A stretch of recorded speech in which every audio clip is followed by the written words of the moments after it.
Баткен облусунда чек ара чатагы чыккан аймакта 1-майга карата түн тынч өттү. Ошондой болсо дагы айрым аймактардын бир катар жашоочулары түндө кооптонуп, үйлөрүнө түнөбөнгөндүгүн билдиришти. Күч түзүмдөрү учурда күчөтүлгөн тартипте иш алып барып жатышат. Саламатсыздарбы? Ала Тоо 24 каналынын түз эфирин Маек программасы улантат. Аны мен Венера Осмокеева алып барам. Бул сааттагы чыгарылышыбызда мурдагы мамлекеттик Доспол Нурулу, ошондой эле Ички иштер министрлигинин ардагерлер кеңешинин төрагасы Султанбек Жоошбаев, Чүй облустук ички иштер башкармалыгынын ардагерлер кеңешинин жетекчиси Ашыркул Асанов менен мына бүгүнкү чек ара маселесин талкуулайбыз. Саламатсыздарбы, урматтуу коноктор, кош келипсиздер биздин студиябызга. Мына кечте ошол Ош Баткен Исфана жолунун 4 көчө бөлүгүндөгү жол ачылып, андан тышкары жанагы Кызыл Бел чек ара бекетинен тажик тарап толук өзүнүн аскерлерин куралдарын чыгарып кетти. Бирок бүгүнкү күндө абал кандай, нукка өзгөрүп кетиши мүмкүн ага? Ушул тууралуу сөз баштасак. Бул эми биринчи жолу кайталанып аткан жок. Мындай болбош керек эле, бул деңгээлге жетпеш керек эле, жетип калды. Бул чатактын түбү өтө терең. Анткени бул биз Союздун курамында жашап, бир өлкөнүн ичинде болуп, ага чейин дагы теги Кокон хандыгынын мезгилинде дагы, андан мурда дагы биз баягы чек бөлүшпөй эле бир өлкөнүн ичинде болгонбуз. Качан гана эгемендүүлүккө жеткенден кийин чектер аныкталып бөлүнгөн. Бирок Тажик республикасы Өзбекстандын курамынан чыгып, өзүнчө республика болуп түзүлгөндөн кийин бизге ушул бир топ баягы чек ара маселеси боюнча теги өзүнүн претензиясын коюп келе жатат. Фергана долинасында тажиктер топтошуп жашаган Кыргызстандын эле ичинде 3 жерде бар. 3 коргон, ошол эле Кадам жайдагы 3 коргон, ал эми Алабукадагы 3 коргон, ал жерде дагы тажиктердин эмеси бар. Кара Суудагы ал 3 коргон деп айтылбайт, азыр айылдын аты эсимден чыгып калды, ал дагы ошо тажик улутундагылар. Булар ошол булардын максаты глобалдык болгондагы ушул өрөөндөрдү алууга мурдатан аракет жасаган. Ал эми Самарканд менен Бухара бүгүнкү күндө талаш.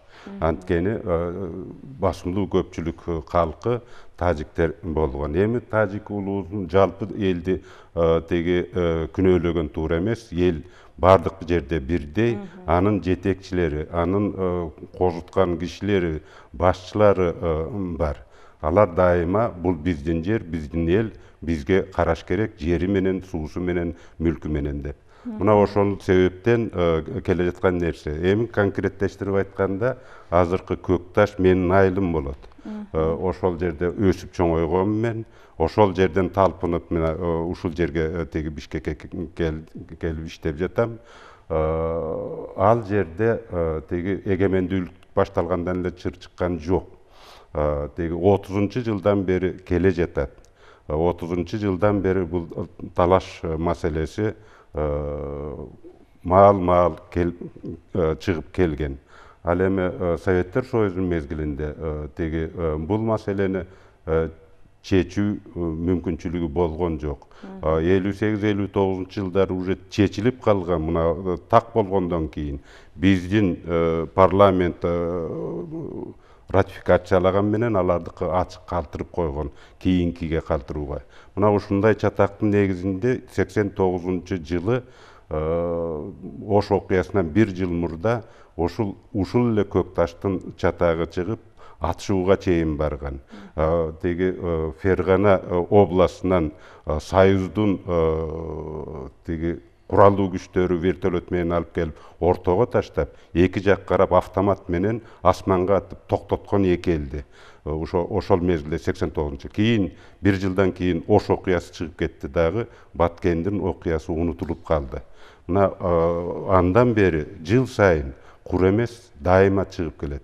Менин эсебим боюнча акыркы 10 жылда, мына 10 жылдын ичинде 150 жолу чегара маселесин чыры чыгып, мушташкан, таш ыргыткан, өлтүргөн, тигиндей мындайларга чейин жеттик. Эң аяккысы мына тиги 29 апрель, 30 апрелде болду. Бул мындай болбош керек эле, болуп кетти. Эми бул эми күнөөлүүнү издейбиз. Күнөөлүү кимде издейбиз? Албетте биринчи кезекте мамлекет башчыларынан издешибиз керек. 30 жылда чегараны тактай албаган мамлекеттин биринчи лицолору, ошолорго ылайыктап иштей албаган жетекчилерди биз ачык айтышыбыз керек. Буга чейин биз жетекчи шайланса эле мактап көз көрүнө, андан кийин кеткенден кийин жамандаганды биз токтотушубуз керек. Бул оор кырдаал мына бүгүнкү Садыр Нуркожоевичтин мойнуна илинип атат. Бул киши кандай чечим кабыл алат? Кайсы жактын кызыкчылыгын коргойт? Кандай чечилүүгө жетишет? Аны тарых, келечек өзү көрсөтөт. Мына ошон үчүн бул өтө чоң трагедия болду. Мен айтат элем, Тажикстан уюшкандык менен күн мурунтан тиги чабуулга өттү деп. Анткени бир жума мурда мен туугандарым чалып аткан аба тиги траншея казып атат, окопторду казып атат. Анткени маңдайында бир 50 метр маңдайында казып атканын көрүп турат алар. Бизде шахматный болуп калган айылыбыз момундай болуп. Менин бир топ туугандарым тажиктерге үйүн саттырып чыгып кеткен кысылгандыктан. Бир 4-5 эмес, ондогон, жүздөгөн үй бүлөт үйүн короосун таштап туруп чыкканга мажбур болгон. Анткени үйүнө короого кириш үчүн тажиктин чегинен өтүш керек. Чыкканда Тажикстандын короосунан өтүш керек. Бир эле стена дуал. Бир жагы тажик, бир жагы кыргыз болуп жашаганбыз биз. Биз ошол эле тажик балдар менен чоңойгонбуз. Мезгилинде жакшы, анан алардын койнунда котур ташы бар экенин биз мурда эле билчүбүз. Бизде театрлар болчу эмес, аларда театрлар болчу. Отурукташкан эски калк, аларда дайыма тиги чайканасы, театры болчу. Биз кино көрүш үчүн дайыма барчубуз. Ошол жерде балдар менен, ошол эле бирге ойногон балдар менен жаакташып, мушташканга чейин барчубуз. Мына бүгүн ушул кырдаал өсүп курчуп отуруп, бир менин айылым эмес, бүт Баткен районунда канча 7-8 айыл кыштактар. Ал эми Лейлек районунда теги Кулундунан тартып арка зонасынын 8-9 айылдын бардыгына бирдей чабуул жасалып атат. Бирдей, бир саатта, бир мезгилде. Дагы бир нерсени кошуп айтып кетейин. Чабуул жасаардан мурда алар бүт дүйнөгө информацияны таратып туруп, мына бизге теги кыргыздын чегарачылары ок атты, биз мажбур ок атууга барып жатабыз деп эме кылып атат. Ал эми учактар болсо биздин айылдын үстүндө жүрөт. Туугандарым менен түнү күнү байланышып атабыз биз. Бул деген значит агрессия катары бааласак болот. Бул мунун себеби бир гана Рахмон билет. Мына теги аскер кызматындагы кишилер билет. Бир да ок баш командачынын уруксатысыз атылбайт. Бир да ок. Ал эми каршы ок албетте ага карата командирдин буйругу менен атылышы мүмкүн. Демек Рахмон абдан жакшы билген. Мүмкүн баягы Варухка келип кеткен билесиңер да, туу көтөрүп. Ошондо дагы ич ара сүйлөшүшү мүмкүн. Мына ушундай кырдаалда, оор кырдаалда мен элиме кайрылат элем, сабырдуу болгула. Мына президент Садыр Нуркожоевич өзү баш болуп аракет жасап атат. Эми жакшылыктан үмүт үзбөй туралы, бул киши эмнелер жасайт, аны да байкап көрөлү. Биз ал жерден көчүп кетпейбиз, тажиктин жеринин бизге кереги жок. Биз элдин баары бир кадам жерин дагы бербегенге аракет кылат. Бирок ползучий жанакы акырындык менен сатып алуу жолу менен башка менен территория алардыкы чоңоюп атат, келе жатат. Мына Султанбек ага, Досбол ага жогоруда айтып кетпеди, мунун баары бир пландалган, алдын ала жүргүзүлгөн иш болгон депчи. Мына кечте ушул Тажикстандын азыркы учурда бозгунда жүргөн саясатчысы өзүнүн YouTube каналы аркылуу кайрылуу жасап, ошол жерде жалпы кыргыз элин, тажик элин ынтымакка, биримдикке чакырып, эзелтен эки эл боордош, коңшу малалаш жашап келгендигин айтып, ошону менен бирге эле Тажикстанда ушул жарандык коом, оппозициялык топ бекем кысымга алынган, ошол жакта бийлик жана башка ушул сыяктуу чечим президент Эмомали Рахмон башында турган чакан топтун гана колунда деген билдирүү таратты. Муну сиз кандай чечмелейт элеңиз? Мен жалпы кыргыз элине мындай деп айтайын, сөз баштардан мурун айтайын дедим эле да, бири жана экинчи май аза күтүү күнү деп белгиленди.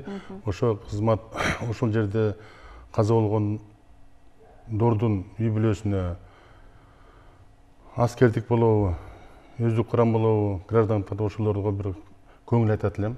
Ички иштер министринин ардыгерлер кеңешинин төрагасы катары чындыгында бул Аваз айтып кеткендей, чындыгында бул мурдан дайындалган иш болчу. Муну бар эле элдин баары билип турган, эми биз кыргыз эли ушунча мындай кең пейил эл экенбиз да.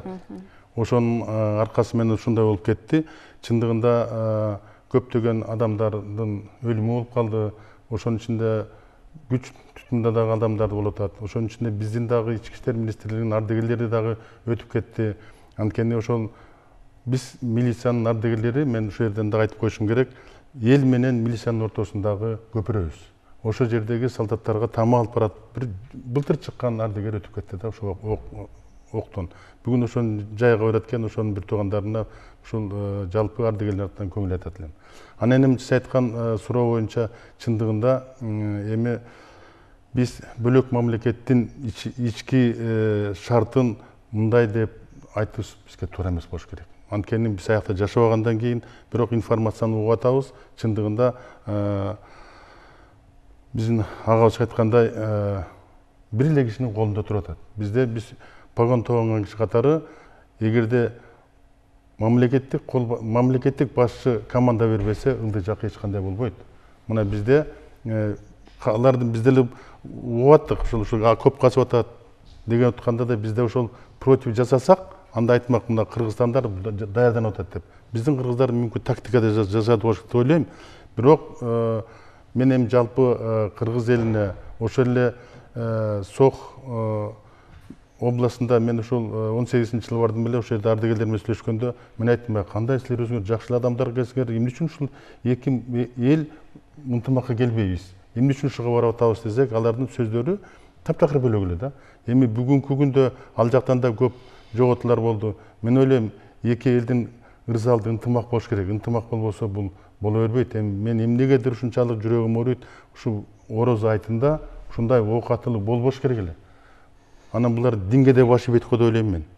Эгерде ислам динин баш ийген киши болсо, ислам дининде орозу убактында ушак айтпа, эгерде туура эмес болуп койсо, сөз айтып койсо кечиримдүү бол деген болуш керек эле. Ошого жараган жок бул тажик эли. Эми мен өзүмдүн оюмда мен ойлойм, азыркы биздин президенттин жасап аткан иши, биз ошол кишини колдошубуз керек. Ошол кишинин айткандарын колдоп, кыргыз эли жалпы, ана бизде дагы оппозициялар бар, ошол тиякта ызы чулуусу биякта эл көтөрбөй, биз ошолорду колдоп, ынтымак менен ушул эмени чыгып кетсек деген ойдомун да. Анткени кандай гана болбосун, ырзалык ынтымак деген болот. Ынтымак болбосо эч болбойт да.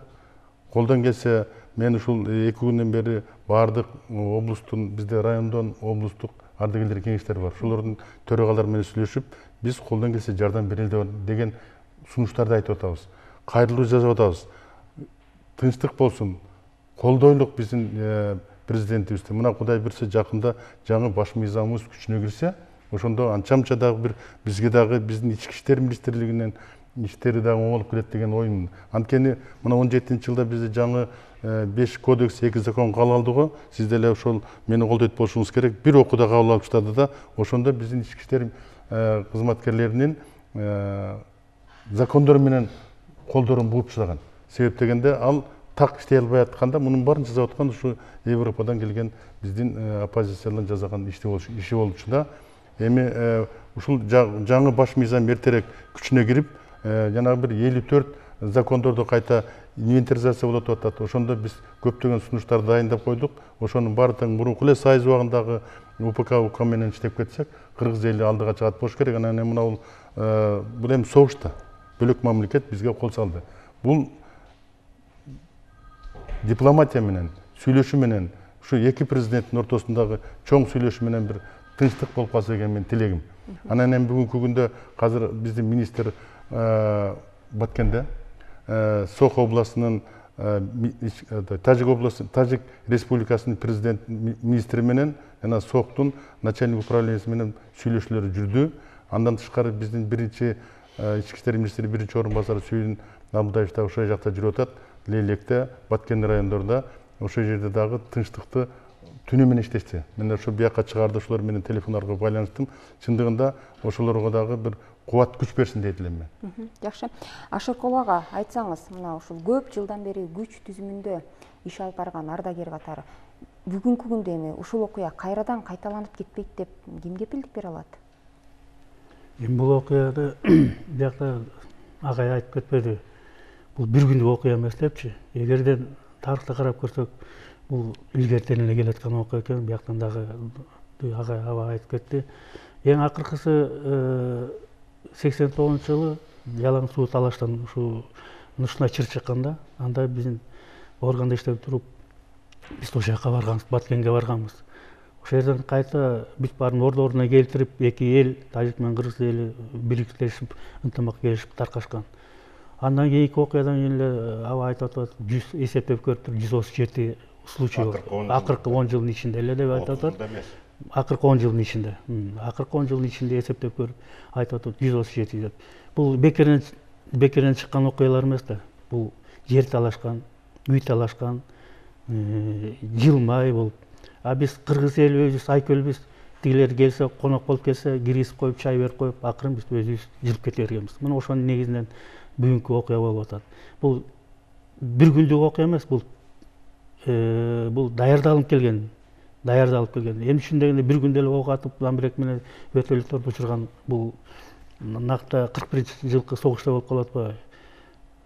Элди баскынчылык кылыпчы. Бул баскынчылык болуп калып атат. Менин оюм бул биякта айтып кеткен, аба айтып кеткендей, Султан Жошбаев айтып кеткендей, Тажикстан президенти Рахман келип кеткенден кийин ушу 1 жума, 2 жуманын ортосунда окуя болуп калып атат.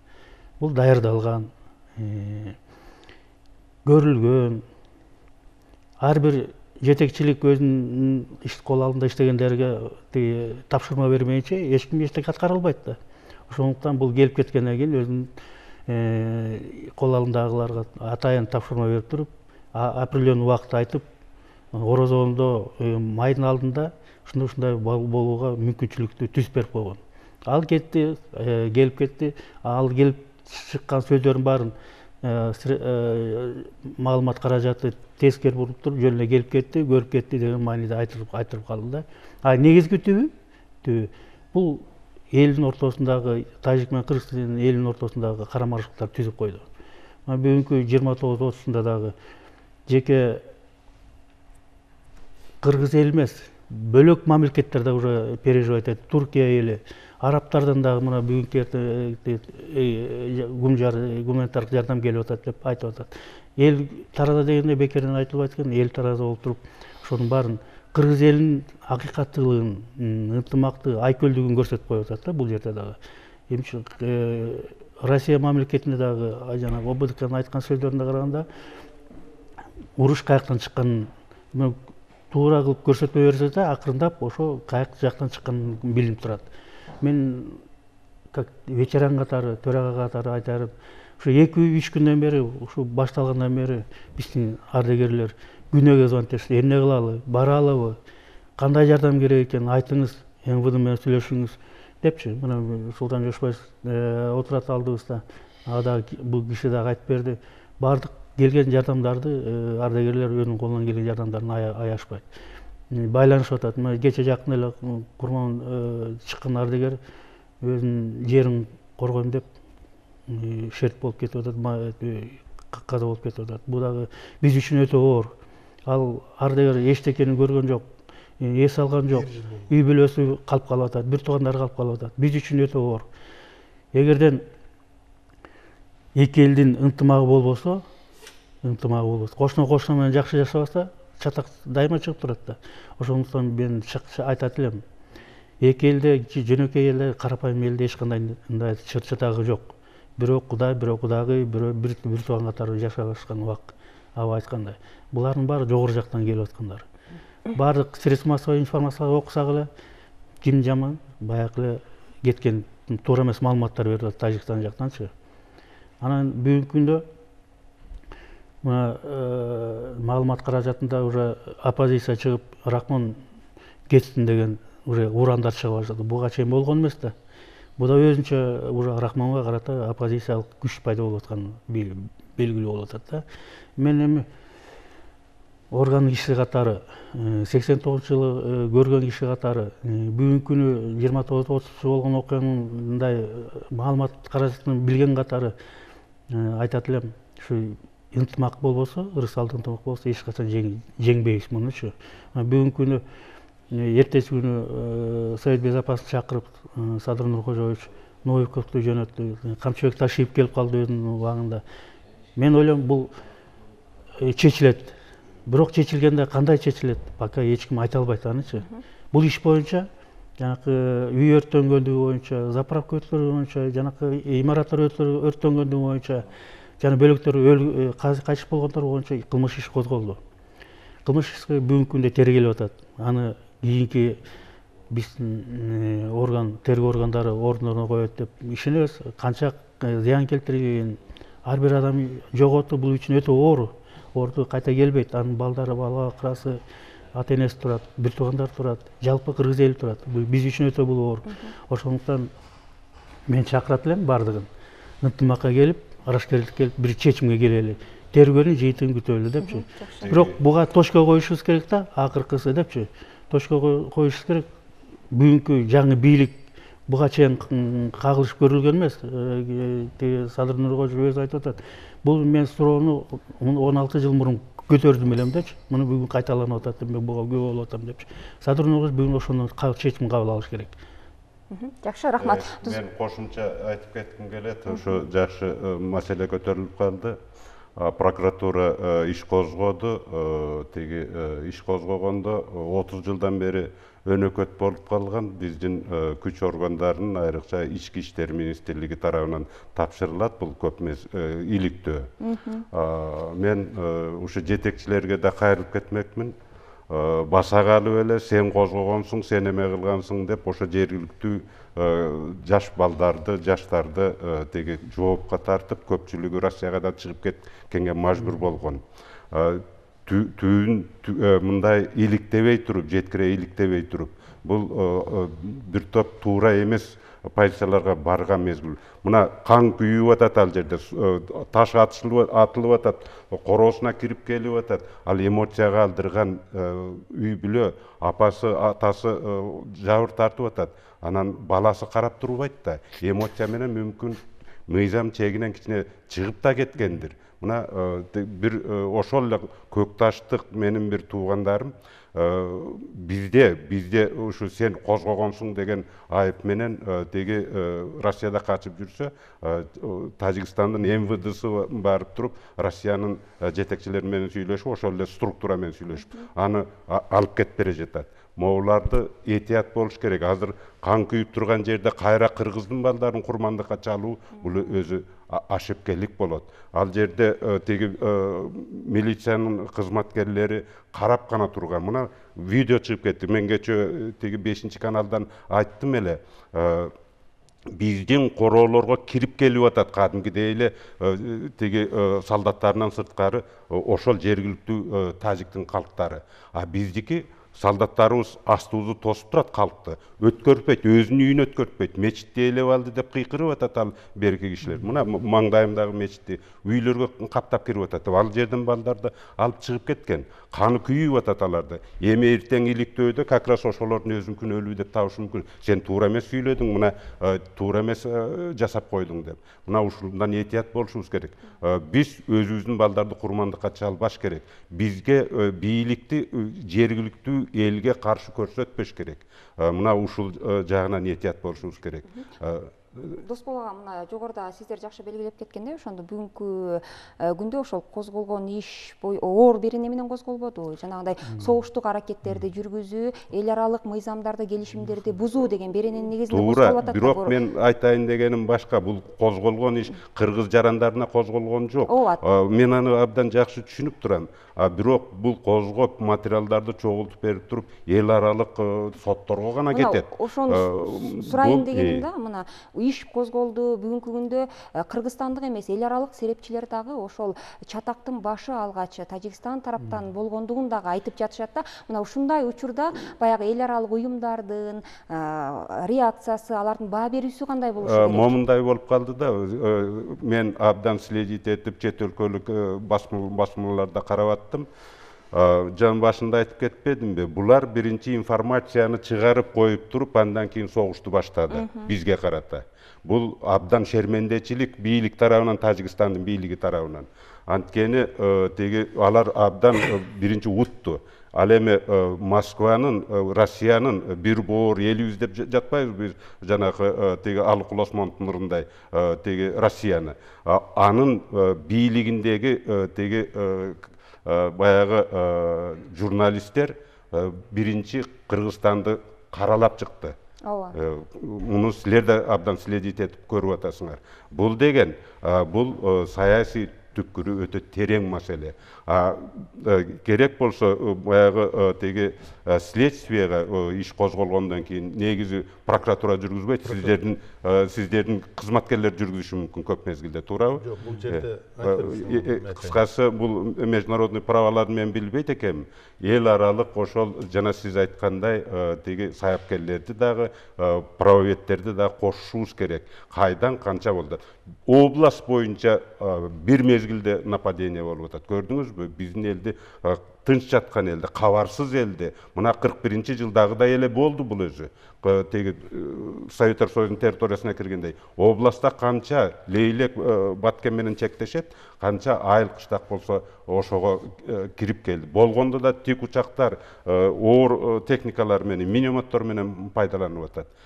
Биздики кабарсыз калып атат. Түштөн кийин эсибизге келип, андан кийин чыгып атабыз. Рахмат ушу биздин жоокерлерге кайра бошотуп айдап чыкканына. Ошонун негизинде бизде мына 31 бала деп атабыз. Эми канчасы айыгып кеткенин мен каалайм. Ошо теги биздин азамат жигиттерибиз курман болуп турат. Мындайда мен кошумча кылып коеюн, жанагы кылмыш козголгону биздин башкы прокуратура козгоду да бул кылмышты. Бул кылмыш чындыгында бөлөк мамлекет биздин мамлекетке кирген үчүн козголду. Бул козголгон кылмыш иш аягына чыгат, мен ишенем. Себеп дегенде ал жерде татыктуу иштеген кызматкерлер бар. Анан биз дагы өзүбүз дагы мына биздин ички иштер министрлигинде ардагерлердин арасында дагы ушу тергөөдө иштеген кызматкерлер бар. Биз дагы жардам бергенге даярбыз. Себеп дегенде бул бир жагы, экинчи жагы мен ушу жалпы кыргыз элиндеги болгон жарандарга кайрылат элем да. Туура эмес информацияларды ар ким өзүнүн көрсөтүшүн берип атат. Ошону колдон келсе бербесе. Анткени ошол эле каза болгондордун бир туугандары, ошол эле каза болгондор даже убалектер бар. Ошолордун жүрөктөрүнө кандай ооруйт. Мен ушуну суранып кетет элем. Жөн эле жерде эле мен кыймын деп көргөзбөй, андан көрчө биз дагы эле айтайын, ынтымактуу бололучу. Ынтымак болсок биз жеңебиз. Эң негизгиси жанагы козголгон иш аягына чыгат деп мен ишенем. Себеп дегенде азыр дагы ушул бияка чыгаардын алдында биз сүйлөштүк. Биз ушул алдыңкы специалисттерди берип атабыз. Досбол ага, сиз берүүнүн башында бир жакшы маселени айтып кетпедиңизби? Өзүңүздүн бир жакындарыңыздын, туугандарыңызды мисал катары келтирип, бүгүнкү күндө ошолор чек ара аймагындагы айылдардан көчүп кетип атышат депчи. Мындай учурлар бүгүн эртең эле катталган жок да. Ошол чек ара аймагындагы абал тынч болбогондуктан, кооптуу бир жагдай жаралгандыктан кыргыз жарандары тынч жашап жаткан үй жайын таштап, берини көздөй көчүп кетүүгө мындайча айтканда аргасыз болгон да. Анан өзүңүз жакшы билгендей, эң негизги чеп ошол чек ара аймагында бул ошол калктуу конушта, туурабы? Бул бүгүнкү күндө ошол мамлекетти ойго салуучу негизги маселелерден болуу керек го дейм. Абдан туура суроо, абдан жакшы. Биздин бүгүнкү күнгө чейин бийлигибиздин чабалдыгы, көңүл кош болгондугу, баягы өрт чыккандан кийин, өрттү өчүргөндөн кийин ал жагы унутулуп калып атат. Мына азырда тынчыды, ок атуу токтоду, сүйлөшүү жүрүп атат, биз макулдаштык, бир жума өтпөй эле кайра башталып атат. Биз мына тынчтыкка кол койдук дегендей мындай деген сөз менен. Мына ошондой эле себеп менен бир топ үйлөр тиги сатылып кетти тажиктерге. Азыр ошол жерге даже аракет кылды биринчи мектеп курганга, башталгыч мектепти. Анткени тажиктердин арасында, ортосунда калган. Кыргызстанга чыгыш үчүн анклав, бир 5-6 үй бүлө анклав болгон жерлер бар. Мына ошол жерлерге шарт түзөбүз деп коюп, баштап коюп туруп, мурдагы бийликтин мезгилинде мына 30 жылдан бери ошол жака көңүл бурулбай келген. Мына бүгүнкү күнү маселе көтөрүлүп атат, ал жактын социалдык, экономикалык маселесин көтөрүү. Абдан туура суроо болуп атат. Бир жагы, экинчи жагы солдаттар коргобойт, эл коргойт чек араны. Чек арада элдер болуш керек солдаттар менен бирге, тиги аскерибиз менен бирге, чек арачыларыбыз менен бирге. Мына ошолорго камкордук биз көрүшүбүз керек, эгерде биздин чек ара эме болбосун үчүн. Жеңилдиктерди максимум түрдө бериш керек. Эң жарды эл, эң баягы кедей эл, так ошол жердин эли. Үлүш, мына менин тиги үй бүлөмдө атамдын бир туугандарына 0,7 сотуктан тийген. 1 сотукка жеткен эмес ошол жерде. 0,7 сотук. Ошо өтө кичинекей болгон.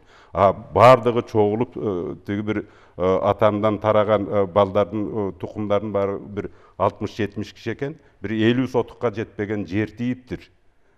Турмуш ушундай болуп атат да. Баягы үлүш бөлүштүргөндө 30 жыл мурда. Мына ушу жактарында караш керек. Теги шарт түзүш керек. Элдин кетпей калганын, ошол жерге мүмкүнчүлүк түзүш керек. Даже керек болсо ошолорду теги жарым аскер кызматын алыш керек. Баягы теги жардам бергенге. Себеби бүгүнкүдөй кокустук болсо, алар түп-түз эле командирине барып туруп, ошолор менен бирге теги чек араны туруп турганга шарт түзүшүбүз керек. Ошондо биз кичине аларда ойлонот. Буларда момундай болуп атат деп. Болгондо да көпчүлүк турак жайлар коңшу мамлекеттин жарандарына сатылып кетип атат да, Уже бул токтоду, уже кичине токтоду. Себеби каршы турганда уже намысың барбы деп, жанагы теги бизде кыргыз эли качан башына түшкөндө намыстуу болуп кетет да. Мына ошол себеп менен азыр теги токтоп, андай пользуучий эме.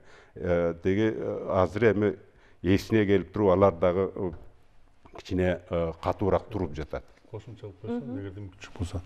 Ар бир передачада ошол суроо бергенде мен ойлойм да, ошо жердин шартына караш керек да. Мен мисалы кандай Баткенде кыдырган киши катары, Баткен менен Тажикстандын ортосун жол менен кете беребиз да. Жолдун биягы тажиктер, биягы кыргыздар. Анан жана бизде кыргыз мамлекетинен өткөндөрдү жамандап койсок, тили болот болуш керек, антип калыстык болот, калыстык үчүн. Бизде идеология болгон эмес да. Ошо Баткен менен Тажикстандын ортосунда чек араны сактап калыш үчүн ошол жерде элдерге бир условия түзүп коюш керек эле. Ошон үчүн жанагы жер сатып атканда сатылбайт деген бир маанилерди айтып койгон болсо, ошол жердин баарын эл коргойт, границаны. Солдаттар койгой албайт. Ошондон биздин мурунку жетекчиликтер көп кемчилик кетирген. Мен туура айтат болушум керек. Бүгүнкү күнгө чейин кетирип жатат кемчилик. Мен ачык эле айтып коеюн, бул кетирилген кемчилик. Мына теги өкмөт башчы Мариповдун жогорку кеңеште сүйлөгөн сөзү аларга канжар болуп тийди. Аны шылтоо кылып көтөрүп чыгып атат. Суу башы как раз теги головной деп эсептелинет, суу бөлүнгөн жерде. Мен документтерди көрсөм, теги тажиктердики экен деп. Өкмөт башчыны айтып атпайбы деп, аларга шылтоо болуп атат. Мына биз душманды 3-чү күч деп азыр сүйлөнүп атат. 3-чү күчтү биринчи сырттан издебей туруп, ичибизден издешибиз керек. өзүбүздүн жетекчилерибиз да теги маани бериш керек. Дагы бул бир жагы өкмөт башындагылар, мамлекетти жетектеген жетекчилер ар бир сөзүнө жооп бериш керек. Ал чайханада отуруп сүйлөгөн сөз эмес. Анын ар бир сөзү мамлекеттин атынан чыгат, мамлекеттин эсебинен кетет. Мына ошон үчүн 9 жолу толгонуп туруп, андан кийин чыгыш керек. А калган эмоциялык сөздөрдүн баарын тиштин артына тилин катыш керек. Мына ошондо биз кичине бизде идеология болот, ошондо бизде ички сыр болот. Мына тажиктердин даярдаган биз эч нерсенин кабарын билбей атпайбызбы? Алар бизге караганда туруктуу иштеп келе жаткан киши болгон. А биз революция менен келе жатабыз 30 жылдан бери. Биздин алсыздыгыбызды, биздин кыйналып калыпка түшөлегибизден алар пайдаланып жатат. Ушундай мезгилден алар өзүнүн баркын биздин эсептен бийликтегилери көтөрүп алгысы келип атат. Мына жана жогоруда сөз болбоду, Рахмондун күнү бүтүп бара жатышы да мүмкүн. Көп жашасын, көп бийлесин. Мен жеке өзүмдүн тааныштыгым бар. Ал киши менен 2 жолу Японияга барганда, ООНго барганда бирге барганбыз. Мен жакшы тааныштыгым бар. Бирок кеп тааныштыкта эмес, кеп анын мамлекетти башкаргандыгында кошунага туткан мамилесине карата болот.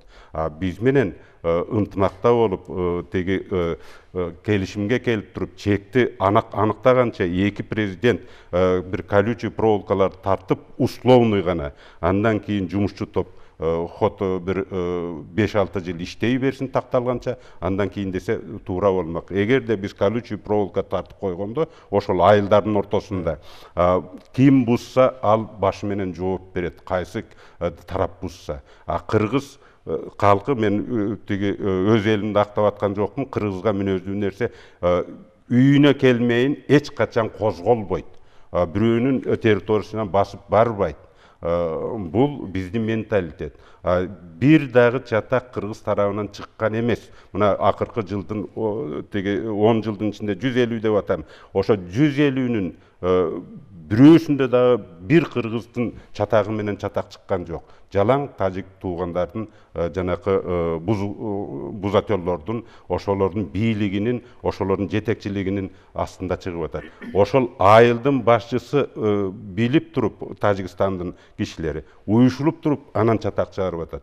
Бизде андай маселе көтөрүлгөн жок. Мына ошон үчүн биздин жетекчилерибиз бүгүн кемеңгерлик кылыш керек. Мен Садыр Нуркожоевду абдан жакшы билем, чогуу иштешкенбиз.